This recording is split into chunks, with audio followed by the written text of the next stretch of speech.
Guys, আসসালামু আলাইকুম। তোমরা সবাই কেমন আছো?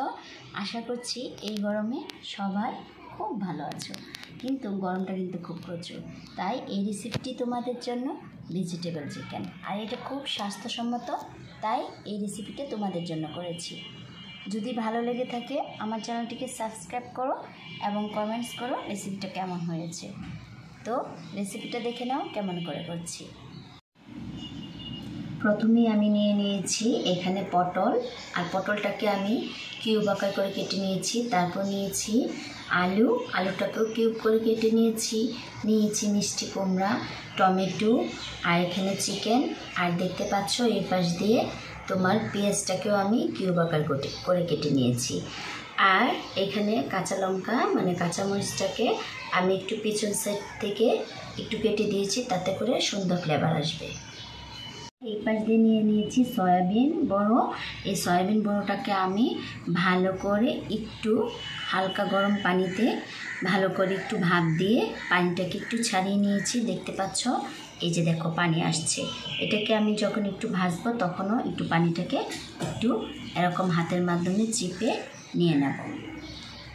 এই পাশ দিয়ে নিয়েছি মশলা, দুটো তেজপাতা, স্লাইস করে আদা নিয়েছি, কালো জিরা অল্প পরিমাণ নিয়েছি, এই পাশ দিয়ে গোটা জিরা, লং, এলাচ, দারচিনি, দুটো শুকনো লঙ্কা, আর আমার হাতে তৈরি করে রাখা গরম মশলা প্লাস বিভিন্ন ধরনের মশলা দিয়ে একটি মশলা। আমি এখানে একটি ফ্রাই প্যান বসিয়ে এটাকে গরম করে নিয়েছি, আর দিয়ে দিলাম 3 চামচ পরিমাণ তেল।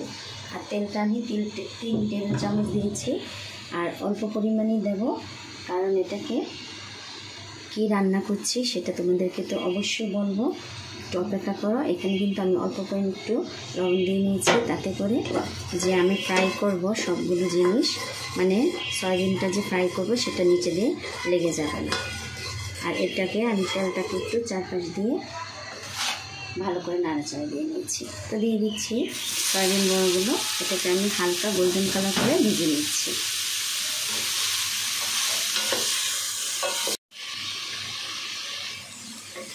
এইটা দেখতে পাচ্ছ, এটাকে আমি 10 সেকেন্ডের জন্য একটু হালকা হাই হিটে ভেজে নিয়েছি। তো আমি এটাকে নামিয়ে নিচ্ছি। এখন ওই উত্তপ্ত ফ্রাই প্যানে দিয়ে দিচ্ছি 2 চামচ পরিমাণ তেল। আর এখানে আমি দেখতে পাচ্ছ তেলের পরিমাণ অল্প দিচ্ছি, কারণ অনেক গরম পড়েছে, সেই কারণে তেলের পরিমাণটা কিন্তু কমিয়ে দেবে। তেলটা দেওয়ার পর আমি কিন্তু এখানে আবার অল্প পরিমাণ একটু লবণ ছিটে দিয়ে নিলাম। দেওয়ার পর আমার যে মশলাগুলো ছিল গোটা মশলা, সেগুলো আমি একের পর এক দিয়ে দিচ্ছি। আর এগুলো দেওয়ার পর এখানে কিন্তু গ্যাসটাকে আমি মিডিয়াম হিটে রেখেছি। দেখতে পাচ্ছ মশলাগুলো হয়ে যাওয়ার পর এখানে আমি শুকনো লঙ্কাটা দিয়ে নিলাম। শুকনো লঙ্কাটা যখন একটু হালকা ফ্রাই হয়ে আসছে সেই মুহূর্তে আমি দিয়ে দেব গোটা জিরাটা।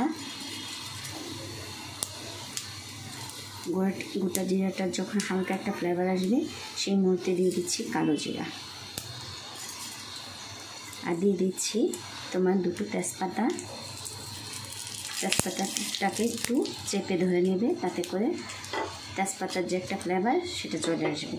আর দিয়ে দিচ্ছি তোমার স্লাইস করা আদা। আর এখন এই মুহূর্তে দেবো আমি, যেহেতু এখানে চিকেন ব্যবহার করছি, অল্প পরিমাণ তোমার আদা রসুন বাটা। এটা কিন্তু দিতেই হবে। আদা রসুনটাকে আমি একটু ভালো করে ভেজে নিলাম। ভেজে নেওয়ার পর এখানে আমি ব্যবহার করব, আমি আগে থেকে দুধটাকে ভালো করে জাল করে নিয়েছি। এখানে আমি 1 কাপ পরিমাণ দুধ দিয়ে দিয়েছি। খুব সুন্দর একটা ফ্লেভার আসছে, যা তোমাদেরকে ভাষায় প্রকাশ করতে পারবো না, তোমরা যদি রান্না করো তখনই বুঝতে পারবে। তো এখানে দিয়ে দিচ্ছি তোমার আগে থেকে যে আমার পেঁয়াজটাকে স্লাইস করে কাটা ছিল সেই পেঁয়াজটাকে দিয়ে দিলাম। পেঁয়াজ এবং কাঁচামরিচ দুটোই দিয়ে দিচ্ছি।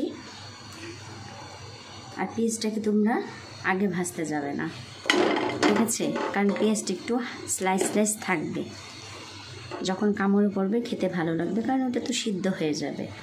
তো এটাকে আমি 1 মিনিটের জন্য হাফ মিনিটের জন্য এটাকে একটু ভাপে কষা হতে দিচ্ছি।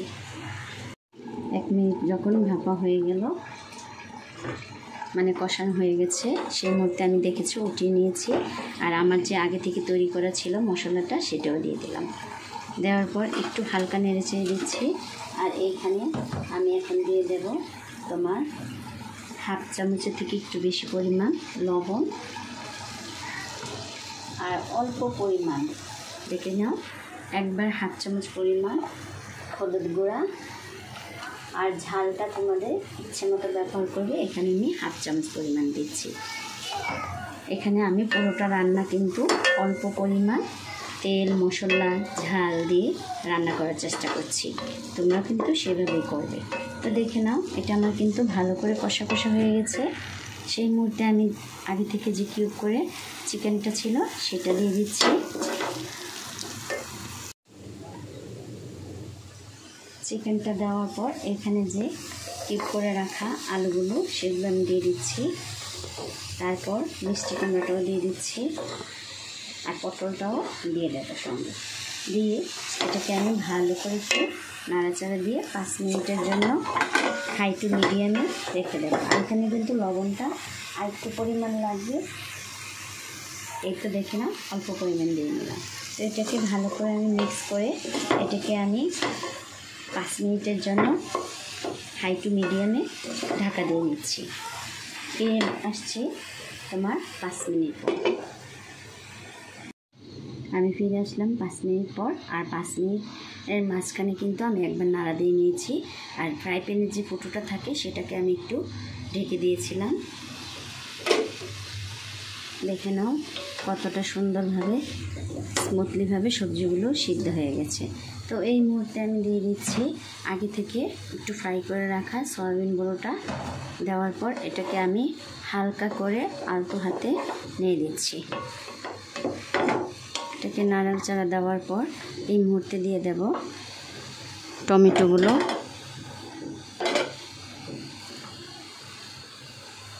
টমেটোটা দেওয়ার পরও আমি এটাকে একটু নাড়াচাড়া দিয়ে নেব ভালো করে। আর লবণটা কিন্তু পারফেক্টলি আছে। আমি যখন 5 মিনিটে বেঁকেছিলাম তখন যে নাড়াচাড়া দিয়েছি, তখন আমি একটু ট্রাই করে নিয়েছি যে লবণটা পারফেক্টলি আছে কিনা। তো এটাকে আমি মিডিয়াম হিটে রেখেছি। আর সবজি যত মিডিয়াম হিটে রাখবে তত তার যে পুষ্টিগত গুণ সেটা ঠিক থাকবে। তো এখানে 1 কাপ পরিমাণ পানি দিয়ে নিলাম। চায়ের কাপের 1 কাপ পরিমাণ পানি দিয়েছি। পানিটা দেখে নিশ্চয়ই বুঝতে পেরেছ। আর এটাকে আমি 10 মিনিটের জন্য একবারে মিডিয়াম হিটে রান্না করব। আর রান্নাটা করার সময় এখানে আমি অল্প পরিমাণ ঘি দিচ্ছি। ঘিটাকে তোমরা নামানোর আগেও দিতে পারো কিংবা নামানোর সময় দিতে পারো, কিন্তু আমি আগে দিয়ে নিচ্ছি কেন, তাতে করে ঘির যে একটা ফ্লেভার সুন্দর সবগুলো সবজিতে ঢুকে যাবে। আমি এখানে 2 চামচ পরিমাণ ঘি ব্যবহার করেছি। তোমরা যদি কেউ না খেতে চাও সেটা স্কিপ করে নিতে পারো। তো এটাকে আমি ভালো করে একটু নাড়াচাড়া দিয়ে মিক্স করে দিলাম, যাতে করে ঘির ফ্লেভারটা চারপাশ দিয়ে ছড়িয়ে যায়। তো এটাকে আমি ফিরে আসছি, ব্যাক করে নিচ্ছি 10 মিনিট পর। এই তো আমি ফিরে আসলাম 10 মিনিট বেটে। দেখে নিশ্চয়ই বুঝতে পারছো কতটা সুন্দর সিদ্ধ হয়েছে। আর এটা কিন্তু আমার হয়ে গেছে। আমি একটু হালকা লবণটা চেখে দিচ্ছি। সেই টেস্টি হয়েছে। তোমরা একবার বানিয়ে দেখো না আমার মতো করে চিকেন ভেজিটেবল এই গরমে। তো আমি সার্ভ করে দেখাচ্ছি।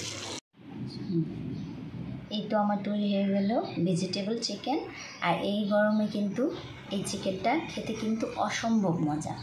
তোমরা চাইলে কিন্তু আমার মতো করে এরকম গুছিয়ে গাছিয়ে প্রিয়জনদের জন্য রান্না করতে পারো। আর কতটাই আমি হয়েছে তোমরা না খেলে বুঝতে পারবে না। এটা কিন্তু পরোটা কিংবা রুটি, পোলাও, ভাত যে কোনো আইটেমের সঙ্গে খেতে পারো। আর এটা খুব স্বাস্থ্যসম্মত। তাই এই রেসিপিটি তোমাদের জন্য যদি ভালো লেগে থাকে প্লিজ এভাবেই তোমরা আমার সঙ্গে থাকো সবসময়। আর আজকের মতো এখানেই বিদায়। আল্লাহ হাফেজ।